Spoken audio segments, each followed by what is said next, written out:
तो आज हम लोग नया चैप्टर पढ़ेंगे क्लास 12 फिजिक्स का motion in class 11th motion in a plane. ठीक, motion in a planes chapter number 4 है। चैप्टर नंबर 3 में हम लोग ने बहुत कुछ देखा, वेलोसिटी क्या होता है, एक्सेलरेशन क्या होता है, जिसमें हम सिर्फ बात कर रहे थे वन डायमेंशनल मोशन की। ठीक, और इस चैप्टर में जो है मोशन इन अ प्लेन में कैसा मोशन होता है, बाकी उससे रिलेटेड जो हमारे टर्म्स होते हैं इसके बारे में डिस्कस करेंगे। तो मोशन इन अ प्लेन्स में जो है बाकी चीज़ पढ़ने से पहले दो चीज़ हमें जानना बहुत ज़रूरी होता है कि हमें इसमें एक नया टर्म्स जो है आप लोगों के लिए वेक्टर क्या होता है इसके बारे में थोड़ा डिस्कस करना पड़ेगा। हालांकि आप जानते ही हैं, 9th में पढ़े होंगे कि वेक्टर और स्केलर क्या होता है, लेकिन फ़िलहाल हमें ये जानने की ज़रूरत है कि हमें वेक्टर की ज़रूरत क्यों पड़ी। ठीक ना, जब हम बाकी जो चैप्टर्स 3rd में जो है हम पढ़ ही रहे थे मोशन के बारे में, तो फिर यहाँ पर हमें वेक्टर को जो है नए टर्म्स की जानने की ज़रूरत, हमें ऐसी आवश्यकता क्या आगे की जो हमें जानने की, इसके बारे में इसको डिफ़ाइन करने की आवश्यकता हमें क्यों पड़ी। ठीक ना, तो जैसे देखिए पिछले चैप्टर में जब भी हम स्ट्रेट लाइन मोशन की बात करते थे तो उसमें सिर्फ 2 डायरेक्शन होता था। जैसे मान ली कोई बॉडी अगर स्ट्रेट लाइन में मोशन कर रहा है, सपोज दैट स्ट्रेट लाइन में मोशन कर रहा है, तो क्या होगा, यहाँ से अगर हम ओरिजिन का कंसीडर करते हैं तो या तो वो इस डायरेक्शन में जाएगा, या तो वो इस डायरेक्शन, या तो वो लेफ्ट जा सकता है या राइट जा सकता है। उसके पास सिर्फ 2 डायरेक्शन था, क्या, एक पॉजिटिव डायरेक्शन और एक नेगेटिव डायरेक्शन। तो उसको पढ़ने के लिए हमें जो है आसानी से हम पढ़ सकते थे उसके मोशन के बारे में, चाहे वो स्पीड हो या फिर आपका एक्सेलरेशन हो या वेलोसिटी हो, वन डायमेंशन मोशन कर रहा है तो हमें यहाँ पर जो है सिर्फ 2 डायरेक्शन की ज़रूरत पड़ती थी, पॉजिटिव और नेगेटिव, जो हम आसानी से उसको कैलकुलेट भी कर सकते थे और आसानी से इसके बारे में हम स्टडी भी कर सकते थे। ठीक ना, लेकिन सपोज दैट कि यदि कोई बॉडी इस तरह ना मोशन करे, ठीक ना, वो जो है थोड़ा कर्व बनाता हुआ मोशन करता हो, जैसे आप कभी कभी बॉल को थ्रो करते हो, ऐसे वर्टिकली ना थ्रो करें, ऐसे कुछ एंगल बनाते हुए थ्रो करें तो क्या होगा, वो इस तरह घूमता हुआ जाएगा ना, ऐसे वह इस तरह कर्व बनाता हुआ जाएगा। तो उन केसेस में अगर उस तरह का मोशन होता है तो अब हम देखेंगे कि उन केसेस में, जैसे मान लीजिए कोई बॉडी सर्कुलर पाथ पर ही मोशन करता है ऐसे, या कर्व में ही मोशन करता है ऐसे, जैसे मैंने यहाँ से किसी ऑब्जेक्ट को थ्रो किया, वो इस तरह मोशन किया, ठीक ना, तो इस तरह मोशन किया, तो अब इसके एवरी पॉइंट पर इसका डायरेक्शन चेंज होगा। यहाँ पर डायरेक्शन कुछ और आएगा, इस पॉइंट पर डायरेक्शन इसका, भाई टेंजेंट जो निकालेंगे वही डायरेक्शन शो करेगा ना, यहाँ पर डायरेक्शन इसका शो होगा। इस पॉइंट पर अगर टेंजेंट खींचेंगे वो डायरेक्शन शो करेगा, यहाँ पर टेंजेंट खींचेंगे तो हम देख रहे हैं इसके एवरी पॉइंट पर डायरेक्शन क्या हो रहा है, चेंज हो रहा है। अब यहाँ पर हमें सिर्फ पॉजिटिव नेगेटिव पे काम चलने वाला नहीं है। अगर हम यहाँ पर पॉजिटिव नेगेटिव करेंगे तो यहाँ पर डायरेक्शन क्या हो जाएगा, यहाँ पर डायरेक्शन क्या होगा, ठीक ना। यहाँ पर तो मेरा प्लस और माइनस स्ट्रेट लाइन मोशन कर रहा है तो मुझे चलो चल गया कि पॉजिटिव डायरेक्शन में जा रहा है कि नेगेटिव डायरेक्शन में जा रहा है। लेकिन अगर इस तरह का मोशन हो, ठीक ना, जैसे कोई हमारा एरोप्लेन फ्लाई कर रहा हो या कोई बर्ड्स अगर मेरा फ्लाई कर रहा है, ठीक ना, तो बर्ड्स फ्लाई करेगा तो क्या होगा। अब इस केसेस में क्या होता है, अगर यहाँ से अगर हम एक ओरिजिन बनाने की कोशिश करें, ठीक ना, तो देखिए वो इधर जा रहा है ना, तो ये हॉरिजॉन्टल डिस्टेंस तो साथ कवर कर रहा है, साथ ही साथ ये वर्टिकल डिस्टेंस भी क्या कर रहा है, आपका कवर कर रहा है, ठीक ना। दो क्या हो, ऐसे हमारा ये होता है ना कोऑर्डिनेट एक्सिस में, इसमें क्या था, सिर्फ एक्स एक्सिस ही इन्वॉल्व था, या अगर ये ऊपर से नीचे, अगर ये मार्कर है ऊपर से नीचे जाएगा तो क्या होगा, सिर्फ वाई एक्सिस ही इन्वॉल्व होगा, ऊपर पॉजिटिव नीचे नेगेटिव। या हो सकता है अगर जेड एक्सिस के डायरेक्शन में जाए, आपको 3 एक्सिस पढ़ाया गया होगा, नहीं तो यहाँ पर आप डिस्कस करेंगे 3 एक्सिस, एक्स एक्सिस, ये वाई एक्सिस और ये जेड एक्सिस। तो वो जो वन डायमेंशन जो थर्ड चैप्टर की हम बात कर रहे थे स्ट्रेट लाइन मोशन में, वो किसी एक ही एक्सिस उसमें इन्वॉल्व होगा, या तो एक्स एक्सिस इन्वॉल्व होगा या वाई एक्सिस होगा या फिर जेड एक्सिस होगा। लेकिन इस वाले केसेस में हम बात करते हैं तो देखिए वो हॉरिजॉन्टल, अगर हम पत्थर को या किसी स्टोन को थ्रो करते हैं तो हॉरिजॉन्टल डिस्टेंस कवर करेगा, साथ ही साथ कुछ वर्टिकल डिस्टेंस भी करेगा। अगर वो यहाँ से चला यहाँ पर पहुँचा तो हॉरिजॉन्टल डिस्टेंस इतना, वर्टिकल इतना कवर किया, थोड़ा और आगे यहाँ पर पहुँचा तो हॉरिजॉन्टल इतना, वर्टिकल इतना कवर कर लिया, थोड़ा और आगे पर पहुँचा तो हॉरिजॉन्टल इतना, वर्टिकल इतना कवर कर लिया। यानी वो हॉरिजॉन्टल डिस्टेंस भी कवर कर रहा है, वर्टिकल डिस्टेंस भी कवर कर रहा है। तो अब यहाँ पर हम चाहें कि प्लस और माइनस से अगर उसको हम डिफाइन कर लिया, उसको हम प्लस माइनस अपना काम चलाना है, तो फिर वहाँ पर काम चलने वाला नहीं है। तो हमें अब यहाँ पर एक नए टर्म्स जो है डिफाइन करने की ज़रूरत पड़ रही है। ऐसा टर्म्स डिफाइन किया जाए जो इसके क्या है, डायरेक्शन के अंदर एवरी पॉइंट पे उसके डायरेक्शन को पकड़े रहे। यानी हम बात करते हैं इसके हर एक पॉइंट की को बात करें तो हर एक पॉइंट पर डायरेक्शन हमें बता सके कि उस पॉइंट पर उसकी डायरेक्शन क्या होगा। अब सिर्फ हम सोचेंगे कि यहाँ का डायरेक्शन हम बता दें और यही डायरेक्शन हर जगह होगा, तो ऐसा नहीं हो सकता है, ठीक ना।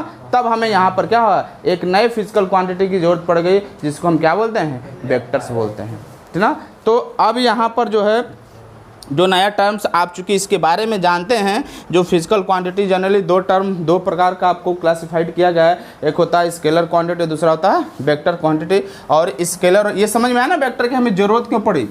2 डायमेंशनल की जब हम बात करते हैं या 3 डायमेंशन की जब हम बात करते हैं ना, जैसे बर्ड फ्लाई कर रहा है ना, बर्ड फ्लाई करे क्या होगा, वो हॉरिजॉन्टल डिस्टेंस जाएगा, वर्टिकल तो जा रहा है, कभी कभी ऐसा थोड़ा है कि बस वो ऐसे ही जाएगा, ऐसे जाकर कभी टेढ़ा भी मुड़ सकता है, या इधर उधर भी डायरेक्शन कवर कर सकता है ना। तो 3 डायमेंशनल मोशन कर रहा है, काइट मेरा फ्लाई कर रहा है। तो उन सब केसेस में अब हम चाहेंगे कि प्लस माइनस से काम निकालना है। स्ट्रेट लाइन वाला जो डायरेक्शन है, स्ट्रेट लाइन मोशन के चलते अगर उसी के बेसिस पर हम इसको भी अगर कैलकुलेट करें, उसी के बेसिस पर उसको भी डिफाइन करने की कोशिश करें, तो फिर हमारा काम चलने वाला नहीं है। तो वहाँ पर अब हमें नए टर्म्स जो है वेक्टर की ज़रूरत पड़ती है, और इसी चीज़ को ध्यान में रखते हुए हमें वेक्टर जो है क्या करेगा, अपने नॉलेज में लाया गया, ताकि इससे जो है बाकी की जो हो सकता है हमारी क्या हो सके, पूरा हो सके, ठीक। तो अब यहाँ पर 2 प्रकार की जो है फिजिकल क्वांटिटी के बारे में आपको पढ़ाया गया है। एक होता है स्केलर क्वांटिटी और दूसरा होता है वेक्टर क्वांटिटी, ठीक ना। और शायद आप इसके बारे में पढ़े भी हैं, स्केलर क्वांटिटी हो तो वेक्टर क्वांटिटी क्या होता है, कोई बता सकता है। इतना तो आप जानते हैं स्केलर किसे कहते हैं, वेक्टर किसे कहते हैं, बाकी इसके बारे में हम भी डिटेल में चर्चा करेंगे।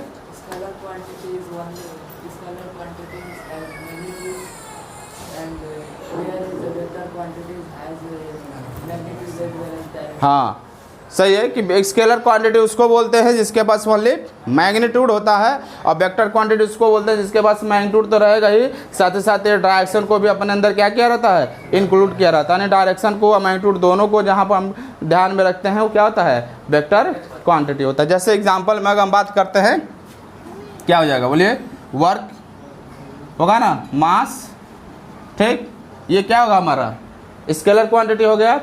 फोर्स की बात करते हैं, फोर्स क्या होगा मेरा, वेलोसिटी क्या हो जाएगा, वेलोसिटी में तो डायरेक्शन होता है भाई ना, क्या है वेलोसिटी, आपको फर्स्ट चैप्टर में, सेकंड चैप्टर में, थर्ड में पढ़ाया गया है। एक्सेलरेशन हो गया, वेलोसिटी हो गया, स्पीड हमारा इसमें आ जाएगा, क्योंकि स्पीड के पास कोई डायरेक्शन नहीं होता है, सिर्फ उसमें मैग्नीट्यूड मुझे पता चलेगा, काम हमारा निकल जाएगा। वर्क में क्या है, वर्क से डायरेक्शन की मतलब नहीं, ऐसा तो नहीं है कि हम नॉर्थ में है तो हमारा वर्क दूसरा है, साउथ में चले जाएंगे तो वर्क दूसरा हो जाएगा, और ईस्ट वेस्ट में जाएंगे तो कुछ दूसरा वर्क होगा। मास भी है, मास तो हमारा हर जगह क्या रहता है, एक ही जैसा रहता है, तो इसमें डायरेक्शंस का कोई रोल नहीं है। और ये मेरा क्या होता है, स्केलर क्वांटिटी हो जाता है मेरा वेक्टर क्वांटिटी, ठीक ना। तो लिख लीजिए, एक लाइन का डेफिनेशन है, तो फिर हम आगे बढ़ते हैं। Physical quantity which have only magnitude is called scalar quantity, और वेक्टर में लिख देंगे physical quantity which have magnitude as well as direction is called vector quantity. और इसका एग्जाम्पल भी आप लिख सकते हैं। अब बात करते हैं हम कि वेक्टर को हम रिप्रेजेंट कैसे करते हैं, ठीक ना, कैसे हम वेक्टर को डिनोट करेंगे। तो देखिए जो वेक्टर होता है, जैसे सपोज हमें लिखना हो वेक्टर ए, तो चूंकि वेक्टर जब भी लिखते हैं तो हम इसके ऊपर क्या करते हैं, ऐसे एरो बनाते हैं। जैसे हमें वेक्टर ए लिखना होगा तो क्या करेंगे, ए लिखेंगे, उसके ऊपर क्या करेंगे, ऐसे एरो बना देंगे। ये हमें समझ जाएंगे कि ये वेक्टर का नोटेशन है। ऐसे वेक्टर बी हमें लिखना हो तो क्या लिखते हैं हम, ये जो है वेक्टर बी लिख देंगे। वेक्टर सी लिखना होगा तो वेक्टर सी लिख देंगे। जो भी वेक्टर अगर लिखना होगा, स्केलर में लिखना है तो हमें इसके ऊपर एरो बनाने की जरूरत नहीं है, बस ऐसे ए लिख सकते हैं, बी लिख सकते हैं, सी लिख सकते हैं। बट जब भी हम वेक्टर की बात करते हैं तो वेक्टर बनाएंगे तो इसके ऊपर क्या करेंगे, हमारा ये एरो दिखाएंगे। ये एरो का जो लेंथ होता है ना, लेंथ, जैसे मैंने इतना बड़ा मैंने वेक्टर बना दिया, तो इसका जो लेंथ होता है वो तीर का, ठीक, वो इसके मैग्नीट्यूड को बताता है, ठीक ना, कि इसका मैग्नीट्यूड कितना है। और इसका जो टिप होता है, नुकीला भाग, ये उसके डायरेक्शन को बताता है कि वेक्टर किस डायरेक्शन की तरफ इंडिकेट कर रहा है, उसका डायरेक्शन किधर है, ठीक ना। जैसे सपोज मैंने कहा कि गाड़ी का वेलोसिटी जो है 60 है, तो इसका लेंथ जो है क्या बताएगा, उसके मैग्नीट्यूड को बताएगा, और वो किस डायरेक्शन में जा रहा है, इसका टिप क्या है, उस डायरेक्शन को शो कर रहा है कि वो गाड़ी जो है किस डायरेक्शन में मोशन कर रहा है, ठीक। तो ये उस जानते रहिए कि इसका लेंथ जो होता है इसके मैग्नीट्यूड को शो करता है, और टिप जो होता है उसके डायरेक्शन को शो करता है। और वेक्टर को अगर हमें रिप्रेजेंट करना रहता है तो क्या, अगर मुझे मान लीजिए ये ए है, ये इसको हम ए कह दें, इसको बी कह दें, और ए बी वेक्टर मुझे दिखाना हो तो ए बी, और इसके ऊपर क्या लिख देंगे, ऐसे एक छोटा सा एरो बना देंगे, तो बोल देंगे ये ए बी क्या है, ए बी वेक्टर है, ठीक ना। वेक्टर किस प्रकार हम डिनोट कर सकते हैं। आगे लिखते हैं पोजीशन वेक्टर, लगे हेडिंग डाले पोजीशन वेक्टर, ठीक। या कभी कभी क्या करते हैं, लेटर को हम बोल्ड लेटर में लिखते हैं, ठीक ना। अगर हम एरो नहीं दिखाना चाहते हैं तो इसको थोड़ा थोड़ा क्या करेंगे, बोल्ड लेटर में ऐसे लिखेंगे, तो हमें समझ में आ जाएगा क्या कि मेरा वेक्टर है। थोड़ा डार्क कर देंगे इसको, ठीक ना। तो ऐसे डार्क करिएगा, 2 घंटा बैठ कर ऐसे रंगिएगा, इससे अच्छा है कि एफ बनाइए, ये बनाइए, इसके ऊपर क्या कर दीजिए, इसको तीर लगा दीजिए, ठीक ना। खूब कलर ले लेंगे, पेंसिल ले लेंगे, और खूब रेड रंग का खूब उसमें कलर करेंगे, ठीक। तो लिखिए आप क्या, पोजीशन वेक्टर। अब पोजीशन वेक्टर क्या होता है, देखिए अगर कोई ऐसा वेक्टर हो जो किसी ऑब्जेक्ट के पोजीशन को बताता है कि वो किस पोजीशन पर है, ओरिजिन के रेस्पेक्ट में बताता है कि इस ओरिजिन से उस ऑब्जेक्ट का पोजीशन कितना है, जिस वेक्टर के द्वारा हम किसी भी पॉइंट्स का, किसी भी ऑब्जेक्ट का पोजीशन पता करते हैं, उस वेक्टर को हम बोलते हैं पोजीशन वेक्टर। जैसे देखिए, जैसे मान लीजिए कि मैं इस प्लेन पे एक रख दिया पॉइंट, ठीक ना, और कहा कि इसका पोजीशन बताइए। तो जब भी हम पोजीशन बताएंगे ना, तो हम क्या बनाएंगे, उसका लेंगे ना भाई, ओरिजिन को लेंगे, फिक्स पॉइंट, रेफरेंस पॉइंट लेंगे, और इनको मैंने यहाँ पर रख दिया एक पॉइंट P पर, जो है एक ऑब्जेक्ट को रख दिया पॉइंट P पर, बोला कि इसका पोजीशन क्या है। तो हम क्या करेंगे, इस ओरिजिन से इसके बताएंगे कि ये पोजीशन कितना है। यानी ये जो लाइन आपको OP लाइन है वो क्या बता रहा है, इस पॉइंट का पोजीशन बता रहा है कि ओरिजिन से वो किस पोजीशन पर, कितने डिस्टेंस पर है, कहाँ है, ये आपको बता रहे किस डायरेक्शन में है, और यहाँ से इसका डिस्टेंस कितना है। तो अगर हम इसको इधर खींच देंगे पॉइंट Q को, तो ये क्या होगा, यहाँ से अगर हमें खींचते हैं वेक्टर, तो ये वेक्टर जो हो OQ जो है क्या बताता है, इस Q का जो है O से पोजीशन बताता है। जैसे हम बन गए ओरिजिन, और हमारे से अगर वेक्टर खींचा जाए तो हमारे से इनका विवेक का पोजीशन, इनका शिवम का पोजीशन, इधर से आप लोग का पोजीशन बताता हो, तो क्या हो जाएगा, सारा पोजीशन वेक्टर हो जाएगा। क्योंकि आप लोग का पोजीशन किसके रेस्पेक्ट में, किसके, हमारे ओरिजिन से, हमसे जो है आपकी पोजीशन पता चल रही है कि हमारे से आपकी पोजीशन कितनी है। तो जो वेक्टर किसी पॉइंट्स का, किसी ऑब्जेक्ट का पोजीशन बताता है, ठीक ना, ओरिजिन के रेस्पेक्ट में, तो उसको हम क्या बोलते हैं, पोजीशन वेक्टर लिख सकते। तो लिखिए position vector, a vector which give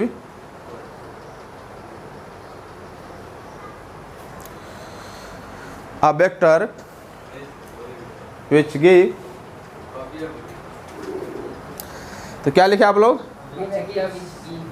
which give position of an object with position of an object with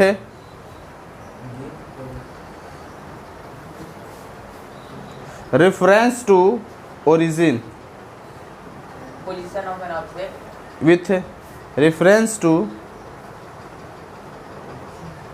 origin, origin के रेफरेंस में पोजीशन बताता हो, तो उसको हम क्या बोलते हैं, पोजीशन वेक्टर। बना लीजिए इसको बनाना चाहते हैं तो इसको बना लीजिए आप, ठीक। पोजीशन ऑफ P क्या हो जाएगा, ये P की पोजीशन हो जाएगा, पोजीशन ऑफ P का पोजीशन बता रहा है O से इसकी पोजीशन क्या है, ये एंगल अगर हम थीटा कहते हैं तो थीटा भी हो जाएगा, ठीक।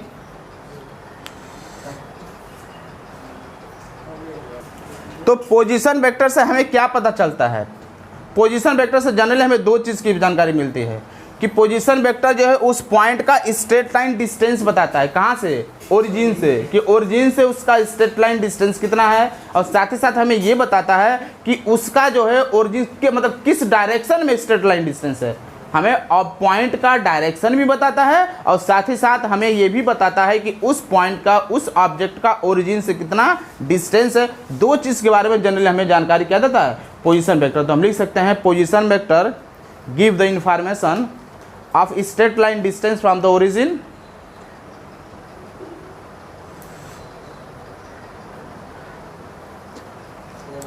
information straight line distance from the origin. Sir वो सर वो position vector Position vector tells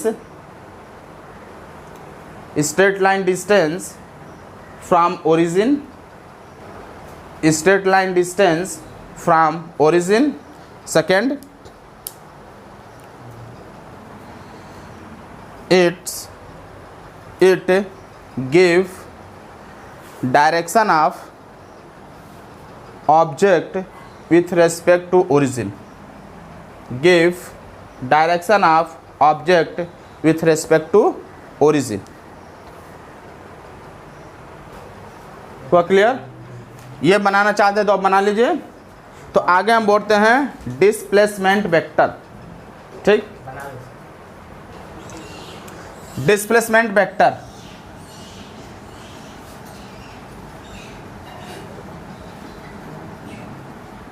ठीक। डिस्प्लेसमेंट वेक्टर आपसे ये बताता है कि कोई भी ऑब्जेक्ट कितना और किस डायरेक्शन में अपने पोजीशन को चेंज किया है, how much and in which direction. ठीक ना, जैसे सपोज दैट कि हमने एक पॉइंट ले लिया P पर और कहा कि इस P का O से जो हमारा पोजीशन है OP के बराबर है ना, और कुछ मतलब एट एनी इंस्टेंस यहाँ पर कोई प्लेन में ऑब्जेक्ट मतलब पोजीशन है, कोई बॉडी है, कोई ऑब्जेक्ट है प्लेन में मोशन कर रहा है। अब मोशन कर रहा है तो हम देखा कि किसी क्षण eight any instance point P पर उसका पोजीशन OP के बराबर है। जब पहली बार मैंने मेजर किया, कुछ समय बाद फिर मैं उसका पोजीशन मेजर किया तो हम देखा कि पॉइंट P जो है आ गया कि कहाँ, Q पर आ गया। तो इसके पोजीशन में चेंजिंग हुआ कि नहीं हुआ? अब Q पर इसका पोजीशन देखेंगे तो हम ये नहीं कहेंगे कि OP के बराबर है, यहाँ पर इसका पोजीशन क्या हो जाएगा, OQ के बराबर हो जाएगा। तो अब ये पॉइंट जो है कितना जो है पोजीशन में चेंज किया और किस डायरेक्शन में किया, ये बताता है क्या हमें, डिस्प्लेसमेंट वेक्टर, कि यहाँ से वो इस डायरेक्शन में चेंज हुआ उसका पोजीशन और कितना डिस्टेंस का चेंज हुआ। तो P से लेकर Q तक का जो आपका स्पेस दिख रहा है यहाँ पर प्लेन, ये व्हाइट बोर्ड पर, ये जो हमें बताता है कि हाउ मच, कितना, एंड इन विच डायरेक्शन, किस डायरेक्शन में उसके पोजीशन में चेंजिंग हुआ है, वो बताता है आपका डिस्प्लेसमेंट वेक्टर। ठीक ना, तो हम यहाँ से अगर दिखाना चाहेंगे वो इस डायरेक्शन में जो है PQ के बराबर और इस डायरेक्शन में PQ के डायरेक्शन में PQ के बराबर उसके पोजीशन में क्या हुआ, चेंजिंग हुआ है, तो ये जो हमारा PQ जो होगा वो दिखाएगा डिस्प्लेसमेंट वेक्टर को। बात समझ में आ रहा है? तो लिखिए displacement vector.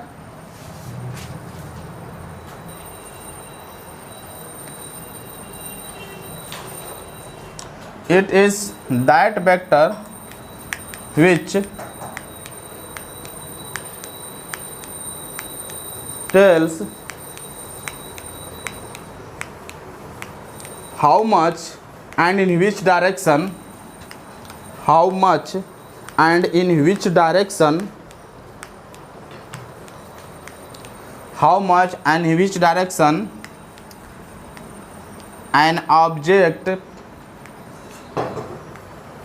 has changed its position. How much and in which direction an object has changed its position, has changed its position in a given time interval. ठीक ना, पहली बार मैंने क्या देखा, पहली बार देखा तो एट टाइम टी पर मैंने देखा तो इसका पोजीशन P पर था। कुछ समय बाद at any instance after some time, कुछ समय बाद हमने T डैश पर, जैसे मान लीजिए मैंने पहली बार मेजर किया क्या, T इक्वल टू मान लीजिए मैंने 0 सेकेंड लेते हैं पहली बार मेजरमेंट, तो T इक्वल टू 0 और फिर 3 सेकेंड या 5 सेकेंड बाद यानी T इक्वल टू 5 सेकेंड में मैंने देखा कि यहाँ से लेकर यहाँ तक आ गया। तो कितना उसके पोजीशन में चेंजिंग हुआ और किस डायरेक्शन में चेंजिंग हुआ पोजीशन में, ये हमें जो बताएगा वेक्टर, तो अब आप कितना चेंजिंग हुआ, आप किस डायरेक्शन में चाहिए, वो इससे नहीं पता चलेगा, वो मुझे इससे भी नहीं पता चलेगा, वो किससे पता चलेगा, पी क्यू के द्वारा पता। कितना चेंजिंग हुआ वो पी क्यू बताएगा ना भाई, अब किस डायरेक्शन में वो भी पी क्यू बताएगा ना। अब हमें ओ पी और ओ क्यू थोड़े बताएगा कि कितना चेंजिंग हुआ किधर हुआ। ओ पी तो बस ये बता रहा है कि इसका पोजीशन कितना है, ओ क्यू भी आपको ये बता रहा है कि क्यू का पोजीशन कितना है, बट वो चेंजिंग कितना किया वो किससे पता चलेगा, पी क्यू से हमें पता चलेगा। किधर चेंजिंग क्यों हुआ किससे पता चलेगा, पी क्यू के द्वारा ही पता चलेगा। तो जो हमें ये बताता है कि कितना चेंजिंग हुआ और किस डायरेक्शन में चेंजिंग हुआ, उसको हम बोलते हैं डिस्प्लेसमेंट वेक्टर, ठीक ना। तो बनाइए इसको,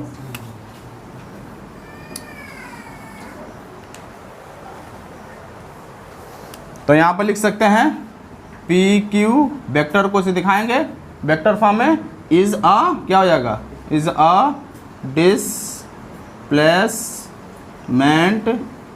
वेक्टर। ये जो है डिस्प्लेसमेंट वेक्टर है, ठीक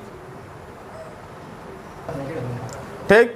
अब हम यहाँ पर कुछ जो है डेफिनेशन है वेक्टर में पढ़ लेते हैं। इक्वल वेक्टर क्या होता है, नेगेटिव वेक्टर क्या होता है, मॉडुलस ऑफ वेक्टर क्या होता है, जीरो वेक्टर क्या होता है, ठीक ना। ये सारे वेक्टर्स को थोड़ा हम जान लेते हैं, तो फिर आगे के बारे में हम पढ़ेंगे जो वेक्टर लॉ क्या होता है, ठीक। तो सबसे पहले हम डालेंगे इक्वल वेक्टर, जानेंगे इक्वल वेक्टर क्या होता है। दो ऐसा वेक्टर हो, अब आप इतना तो जान ही गए हैं कि वेक्टर को हम कैसे रिप्रेजेंट करते हैं, ठीक ना। अब वेक्टर क्या होता है, ठीक ना, ये भी हम पढ़ चुके हैं। तो अब हम जानेंगे कि इक्वल वेक्टर क्या होता है। अगर ऐसा वेक्टर हो जिसका मैग्नीट्यूड और डायरेक्शन सेम हो, मैग्नीट्यूड भी सेम है और डायरेक्शन भी सेम है, तो ऐसे वेक्टर को हम बोलते हैं इक्वल वेक्टर। जैसे सपोज दैट मैंने कोई एक वेक्टर बना दिया ए वेक्टर, ये ए वेक्टर है, ठीक ना, और इस जितना इसका मैग्नीट्यूड है उतने ही मैग्नीट्यूड का एक और वेक्टर मैंने बना दिया और डायरेक्शन भी सेम हो, ठीक ना, तो बोलेंगे A vector equal to B vector, क्योंकि उसका डायरेक्शन भी सेम है और मैग्नीट्यूड भी क्या है, आपस में सेम है। तो दोनों वेक्टर क्या कहे जाएंगे, एक दूसरे के इक्वल वेक्टर कहे जाएंगे। तो लिखिए equal vector, two vector having equal magnitude and same direction is called equal vector, ठीक ना।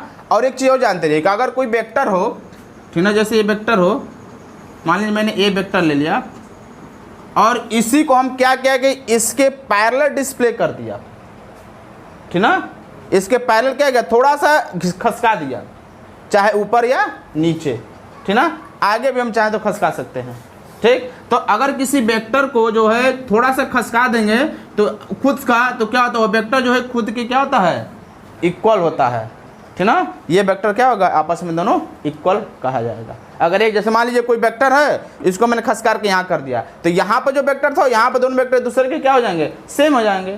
तो इट सेल्फ के क्या होता होगा, वो इट सेल्फ के पैरेलल किया जाए तो क्या होगा, वो इक्वल वेक्टर के बराबर ही होगा, ठीक ना। अब हम डालते हैं नेगेटिव वेक्टर। नेगेटिव वेक्टर की बात करते हैं हम, ठीक ना। नेगेटिव, बस थोड़ा सा अंतर है, वेक्टर क्या होता है, मैग्नीट्यूड सेम होगा बट डायरेक्शन क्या होगा आपका, आप रिवर्स हो जाएगा। अगर ये वेक्टर आपका है, ए वेक्टर आपका है, ठीक, इसका नेगेटिव वेक्टर हम फाइंड करने की कोशिश करें, क्या होगा, वो एक ऐसा वेक्टर होता है जिसका मैग्नीट्यूड क्या हो, सेम हो, बट डायरेक्शन क्या होता है, अपोजिट होता है। अगर ए वेक्टर, अगर ये ए वेक्टर हो, अगर ये बी वेक्टर हो और बी वेक्टर का अगर मैग्नीट्यूड ए वेक्टर के बराबर हो बट इसका डायरेक्शन क्या हो, अपोजिट हो, तो हम बी को बोलेंगे ए का क्या है, नेगेटिव वेक्टर, या ए को ही कह सकते हैं बी का नेगेटिव वेक्टर है। इसको हम लिख सकते हैं A vector equal to minus B vector, क्योंकि मैग्नीट्यूड में तो बराबर है बट डायरेक्शन क्या है, दोनों का अपोजिट है, उसको बोलते हैं नेगेटिव वेक्टर। तो लिखिए negative vector, vector having same magnitude but opposite direction, ठीक ना।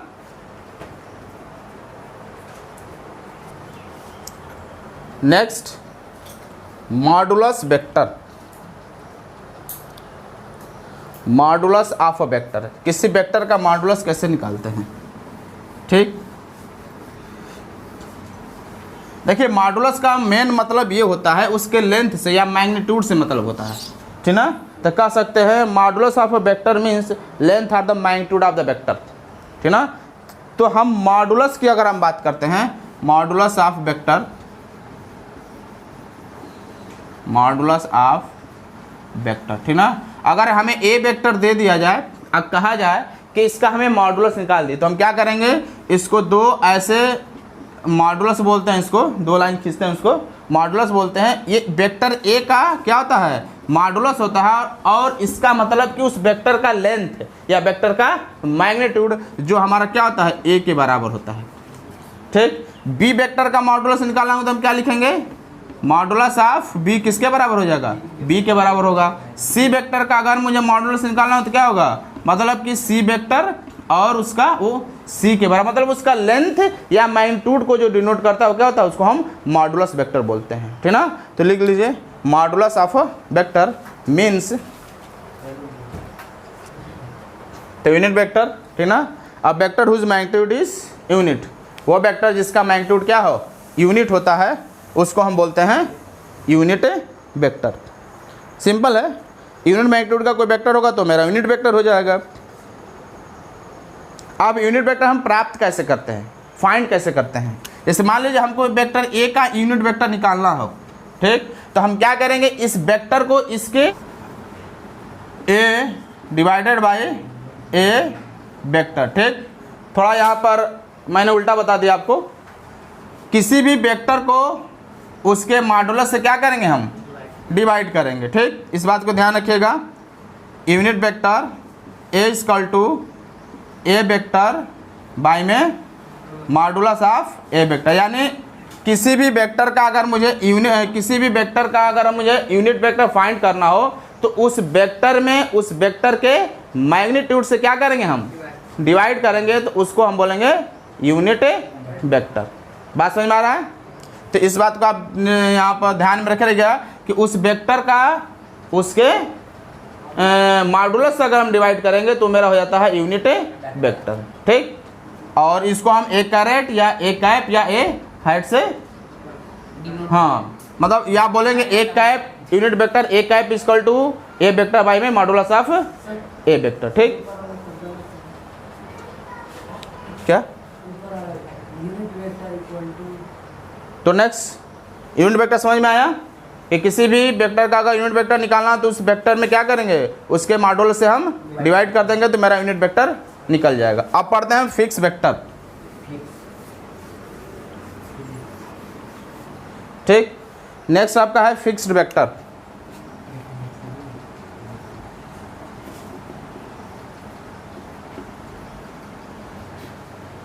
ठीक, ऐसा वेक्टर जिसका इनिशियल पॉइंट हमारा फिक्स होता है उसको बोलते हैं फिक्स वेक्टर। जैसे अभी मैंने आपको पोजीशन वेक्टर बताया था ना, किसी भी ऑब्जेक्ट का जो पोजीशन वेक्टर होता है उसका इनिशियल पॉइंट क्या आता है, ओरिजिन पर फिक्स होता है, उसको हम क्या बोलते हैं, फिक्स वेक्टर। इस पॉइंट पी का पोजीशन कहाँ से हम लेते हैं, ओरिजिन से लेते हैं। तो जिस वेक्टर का इनिशियल पॉइंट हमारा फिक्स होता है उसको हम क्या बोलते हैं, फिक्स वेक्टर के नाम से भी जानते हैं। तो लिख लीजिए fix vector, a vector whose initial point is fixed called fix vector. Example में हम कह सकते हैं position vector of a particle, क्योंकि उसका पोजीशन क्या ओरिजिन पर फिक्स होता है, ओरिजिन से हम लेते हैं उसका पोजीशन।